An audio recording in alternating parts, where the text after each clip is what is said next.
Hey guys, it is Cam from Craft and Tailored, and in this week's episode of What Is On My Wrist, we are talking about a very cool watch. It is the Rolex Explorer Reference 1016. So this watch is definitely a fan favorite. The 1016 was a watch, I think for a while, that wasn't really that popular. I think you could find 1016s and Explorer ones for relatively inexpensive, but I would say in the last 5 to 6 years, the reference has increased in popularity and they're actually getting pretty hard to find. So we have the fortunate opportunity to buy and locate a lot of 1016s. We get them in and out of our collections quite frequently.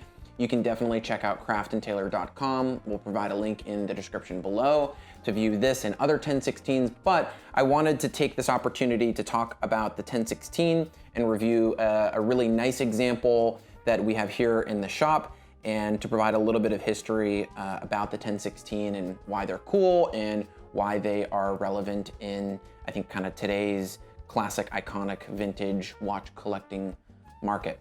If you don't know by now, the Rolex Explorer line of watches originally started after Sir Edmund Hillary and Tenzing Norgay's ascent to the top of Mount Everest. A result of their success and kind of that worldwide press, Rolex decided to create a watch that was kind of modeled after the watch that they wore and branded it the Explorer.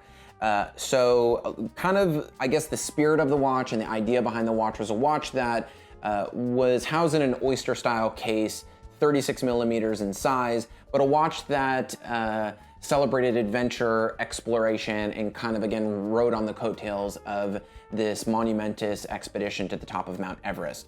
What's interesting is the Rolex Explorer and the reference 1016 specifically was the longest model of all Rolex sport models to possess a matte dial. So 5513s and all the other Rolex sport models of the era. My mom is texting me, sorry guys. Ran through a series of upgrades, whereas the 1016, even until 89, where we see dials go glossy with the white gold surrounds and upgraded bracelets, basically kind of stayed the same all the way until the introduction of the 14270, which was introduced in 1989. The cool thing about 1016s is they are a watch to me that kind of bridges the gap between a dress watch and a sport watch.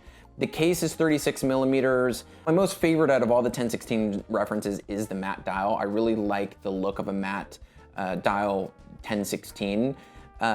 Oddly enough, the 1016 wasn't a watch that I really started collecting until later in my collecting. It was a watch that I didn't really understand, but it kind of took some perspective in having other watches in my collection and kind of moving through my collection to really understand the 1016. And that is that it's a watch that kind of fits perfectly in the most utilitarian sense of a watch for any occasion. The watch could be worn as a dress watch. The 36 millimeter oyster style case with the smooth bezel on an oyster or jubilee bracelet kind of blends into the most formal of settings, and it also can be the most rugged and or casual kind of utilitarian watch. The other thing that's really kind of cool is you have this Submariner style triangle or pyramid marker at the 12 o'clock, and then you have 3, 6, and 9 that is printed on the dial. And I think it's a really cool representation of telling time on a dial. I think those reference points on the dial are very interesting and unique. This example that we have here is from 1969.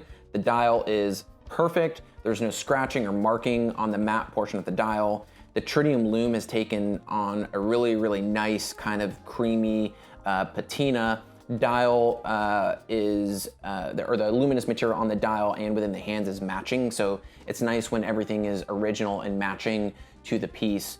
And it's on its original oyster rivet bracelet, which I believe is also dated to 69. Actually, it's dated to 70, which was somewhat common, as sometimes a watch would sit in a retailer's case or wouldn't leave the factory until, let's say, late 1969 or early 1970. So serial number dates the watch, and the dial variation dates the watch to 1969, bracelets a little bit later. Another thing that is cool, and one of the reasons why this one is getting some wrist time for me, outside of just the condition is nice. The case has probably been polished maybe once, but not to the point where I'm gonna nitpick it or not wear it. I think that these watches originally were used as sport watches, and they saw action, right? So these watches were originally designed as tools and to be used as such. They weren't a luxury or a collectible item at that point. So, but again, going back to the reason why I've been wearing this one, it has a really nice form, fit, feel. I like the creaminess in the lume, and it's also a Mark I dial. So it's the earliest variant of a matte dial 1016, which possesses what we would call a frog foot coronet. So frog foot coronet basically means that the outer prongs of the Rolex crown kind of are tucked down, and it kind of gives it the appearance of a frog's foot or like a frog's footprint. The watch on wrist wears wonderfully. Like we discussed, I think it's a watch that kind of can go from the most formal or to the most casual of settings. I guess they have a term in the industry called like from the what is it, the boardwalk to the boardroom. I don't know. These kids are using all kinds of crazy buzzwords these days, like WOMW. You know what WOMW stands for, Nick? What? Or I think I screwed that one. What? WIOMW? What is on my wrist? Hashtag. Hashtag it. Right here. Boom. Hashtag. In any case, 1016s are getting increasingly harder and harder to find.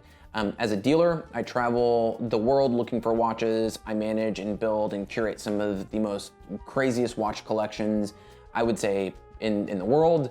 I'm always looking for 1016s. I'm always looking for good examples, right? There, of course, are examples out there that are just priced way outside of what I think the market dictates is appropriate pricing. But one thing that I've noticed is good examples are just getting harder and harder to find. So, of course, why are 1016s creeping in value and price? The reason for that is simple supply meeting demand, right? People are becoming more interested and more aware of the 1016. I think the simplistic kind of less is more design is very appealing to people, especially in the matte dial range of sport watches. Most of these watches are sourced, purchased, and then held in the collection. So therefore, the availability of supply is definitely decreasing, whereas the increasing awareness is kind of yielding a higher price point on market. So in any case, this watch, as of right now, in this recording, it is available for sale. I would say a Mark I example that is in similar condition is going to be anywhere between $15,500 and $18,000, kind of in that range. I highly doubt that this watch will make it to our website. So if you click the link in the description below, you'll be able to see this watch on the website, but it will probably be sold by the time that this video is published, just because we have actually a pretty big waiting list for 1016s, and as we source good ones, they typically get sold pretty quickly. So be sure to check out the link if you want to find out a little bit more about this specific example. And then I'll also provide a link in the description below. We wrote an article recently in our blog about just kind of the general history of the Rolex Explorer and the story about Sir Edmund Hillary and Tenzing Norgay, and how Rolex kind of marketed that adventure and sponsored these guys to go to the top of Mount Everest, or at least provide them with watches to do so. So very interesting article. Be sure to, of course, check us out on Instagram. Provide a little link, or have the editor, David, if you could put a little like Instagram thing right here, that would be great. Make sure to follow us on Instagram, and of course, like, comment, and subscribe to stay up to date with the latest content coming in from Craft and Tailored. All right, guys, thanks for tuning in. I'll see you in the next episode. See you later.